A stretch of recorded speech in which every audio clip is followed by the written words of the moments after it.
Hello everyone, আমি শর্মিষ্ঠা। তোমাদের সকলকে আরও একবার স্বাগত জানাই আমার ইউটিউব চ্যানেল শর্মিষ্ঠাস ডেইলি ভ্লগে। আজ শুক্রবার, তাই প্রত্যেক সপ্তাহের মতো আরও একবার আমি হাজির হয়েছি আজ একটা আমার নতুন ভিডিও নিয়ে।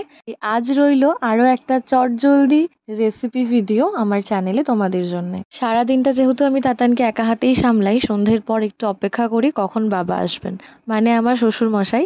বাবা এলে তাতানকে একটু ধরে, তারপরে আমি গিয়ে রাতের রান্নাটা করতে পারি। তাও মোটামুটি হয়ে যায় ততক্ষণে 10:30। তাই আমি ভাবলাম যে রুটি এবং তরকারি দুটোই যেহেতু করতে হবে রাত্রেবেলা, কি চটজলদি করা যায় সেটা ভাবতে ভাবতেই আমার মাথায় এলো, আমি আবিষ্কারই করে ফেললাম এক প্রকার, সয়াবিন দিয়ে ডাল মাখানি। হ্যাঁ, ঠিকই শুনছো তোমরা, সয়াবিন দিয়ে ডাল মাখানি। সেটাই কিভাবে করছি সেটাই তোমাদের সাথে শেয়ার করব ভীষণ ইজি প্রসেসে। আগেই কাটাকুটিগুলো করে নিয়েছিলাম, পেঁয়াজ, আদা, রসুন, টমেটো সব একসাথে কেটে আমি রেখে নিয়েছিলাম। কোনো রকম বাটাবাটির ঝামেলায় আমি যাইনি।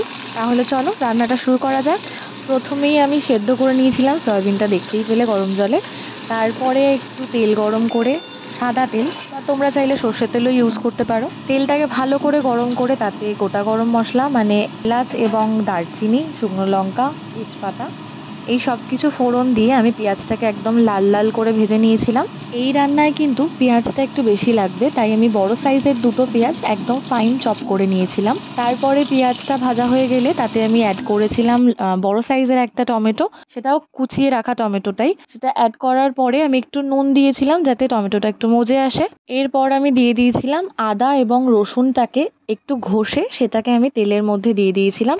এত অবধি কিন্তু আমি কোনো রকম জলের ইউজ করিনি, কারণ সয়াবিনটা দিয়ে আমি একটু ভাজা ভাজাই করতে চেয়েছিলাম, সেই জন্য কোনো রকম জল দিইনি এখনো অবধি। এরপর দেখো আমি কিছু রোজগারের মশলা দিয়েছি, যেমন হলুদ গুঁড়ো, লঙ্কার গুঁড়ো, এগুলোই দিয়েছিলাম। কোনো রকম জিরে গুঁড়ো টুড়ো দেওয়ার দরকার নেই। দেওয়ার পর একটু নাড়িয়ে চাড়িয়ে নিয়ে আমি সয়াবিনটা অ্যাড করেছিলাম। সয়াবিন অ্যাড করে সয়াবিনটাকে ভালো করে ভাজা ভাজা করতে হবে। তারপর একটু আমি ঘি দিয়ে দিয়েছিলাম, ঘি দিয়ে ভালো করে নাড়িয়ে চাড়িয়ে নিয়ে আমি অল্প সামান্য জল দিয়েছিলাম। এই পর্যায়ে আমি যে দুটো এবার মশলা অ্যাড করব, সেই দুটোই কিন্তু আসল টেস্ট মেকার এই রেসিপি। এখানে আমি দিয়ে দেবো একটু চিকেন মশলা, একটু বেশি পরিমাণেই দেবো।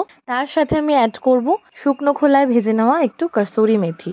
সব মশলাগুলোকে একসাথে মিশিয়ে নিয়ে আমি আগে থেকেই যে ডালটা সেদ্ধ করে রেখেছিলাম, মসুর ডাল অবশ্যই, সেটা সেদ্ধ করা ডালটাকে আমি কিন্তু এই মিক্সচারের মধ্যে একসাথে মিশিয়ে দেবো। তারপর পরিমাণ মতো তোমরা নিজের স্বাদ অনুযায়ী কাঁচা লঙ্কা একটু অ্যাড করতে পারো। আমার যেহেতু একটু ঝাল ঝাল পছন্দ, সেই জন্য আমি একটু কাঁচা লঙ্কা অ্যাড করেছিলাম। তার সাথে অ্যাড করেছিলাম একটু চিনি। ঝাল নুন মিষ্টি কিন্তু সমান হলে রান্না এমনিই ভালো লাগে। শেষে রেস্টুরেন্ট লাইক লুক দেওয়ার জন্য আমি একটু বাটারটাকে গলিয়ে তার মধ্যে একটু লঙ্কার গুঁড়ো দিয়ে আমি উপর থেকে ছড়িয়ে দিয়েছিলাম, মিশিয়ে দিয়েছিলাম এই ডালটার সাথে। ব্যাস, এভাবেই কিন্তু আমি রেডি করে নিয়েছি একদম ঘরোয়া স্টাইলে কিন্তু রেস্টুরেন্ট লুকিং ডাল মাখনি।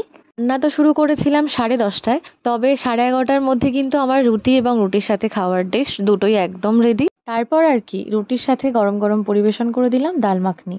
খেতে কিন্তু সত্যি অপূর্ব হয়েছিল, মনে হচ্ছিল মুখে দিতেই একদম ফ্লেভারের ব্লাস্ট হলো। নিজে রান্না করেছি বলে একদমই বাড়িয়ে বলছি না, তোমরাও অবশ্যই একবার ঘরে ট্রাই করো আমার রেসিপিটা ফলো করে। আর কেমন লাগলো অবশ্যই কিন্তু কমেন্টে জানাতে ভুলো না, কথা দিচ্ছি আমি নিশ্চয়ই তোমাদের ভালো লাগবে। আমার আজকের ভিডিওটা তোমাদের কেমন লাগলো অবশ্যই কিন্তু জানাতে ভুলো না। ভালো লাগলে একটু লাইক, শেয়ার, কমেন্ট করো। সবাই খুব ভালো থেকো, চ্যানেলটা সাবস্ক্রাইব করে নিও।